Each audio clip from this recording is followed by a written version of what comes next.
We had a big bomb that dropped today with Trey Sermon being waived by the Niners 15, 16 months after being drafted.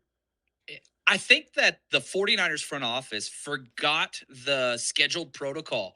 They started early with the Jimmy G news right before the cuts started happening. Then you go through it and you're like, okay, cool. We have a grasp on this 2022 season. And they're like, nope, not quite yet with the Trey Sermon news, which sadly, I wish the best for Sermon. I think it's best for him to go elsewhere anyway. I don't think he was a great fit. I don't think he ever really matched what they are doing. And so I think it's a good move on, especially with the Jordan Mason news. But yeah, it's been a crazy 48 hours, man. And excited to go through this with you two guys. Big fans of the show, big fan of what you guys do for the community. So very happy to be here. JaMychal Hasty was claimed by the Jacksonville Jaguars. Nate Sudfeld heading to the Detroit Lions. Thanks for the heads up there in the chat on some of those. So I did get those mentioned. Did you I still see? don't understand the Hasty. I don't understand releasing Hasty. I know I've been kind of stuck on that. I look at the running back room and I like it. I feel like it's talented guys in there, but it's missing a Hasty. Yeah. If you were gonna cut Sermon the next day, it would have made sense to carry Hasty. Make sure you have a very different back on the roster. But they kept 4 tailbacks last year plus use check, so 5 total running backs. This year, I projected they were going to keep an extra one because they have so many injuries. You want to have that covered, right? And so it made sense that they were going to break with 5. And then when they cut Hasty, I thought, okay, well, that's that. They're not going to do anything with Sermon. Maybe they thought they could work out a trade over the course of the last 24 hours. They were not able to, and then decided to cut Trey Sermon. So we'll see if he signs on somewhere very quickly. I would guess, I think there's zero chance Trey Sermon, by the way, signs back with the 49ers practice squad if he goes unclaimed.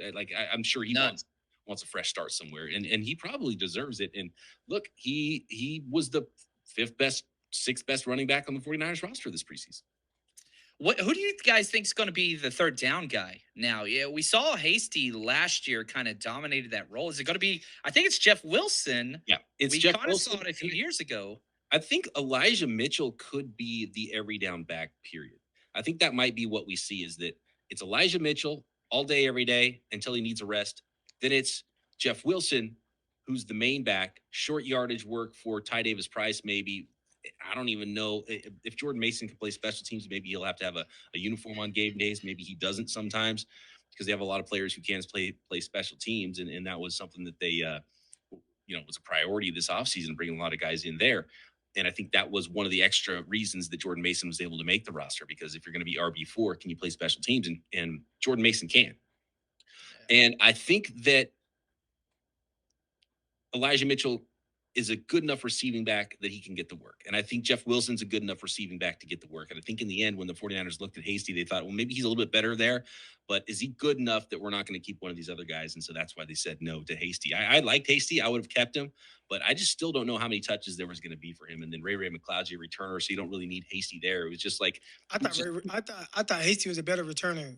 At least in preseason, what we saw, I was very underwhelmed with Ray McLeod as a return man, especially for a guy who was coming in and it's like, hey, oh man, he's gonna improve your special team so much. I watched him. I'm like, man, I don't see it. I don't even see a flash of anything that was any type of dynamic. He looked very indecisive. Maybe it's preseason. Some people might say, well, it's preseason. You don't want to go full speed. It's like, dude, if you're not going full speed, that's how you get hurt.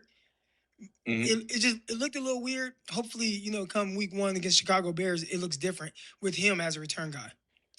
One thing that I thought was interesting watching the special teams film, like Hasty and Mason played the exact same positions. First half, Hasty was everywhere special teams. They subbed Mason in for the exact same position, punt protector, the second row return, all those different things. And it was just like, I don't know why I didn't pick up on it at the time that this is an either or, which kind of makes me believe Hasty, especially without Dante Johnson coming back. Who else has played like punt protector, like the immediate, besides Dante Johnson? Hasty was taking those snaps. Mason was taking those snaps. Malik Turner was taking those. They did get him back. So I guess that might answer it.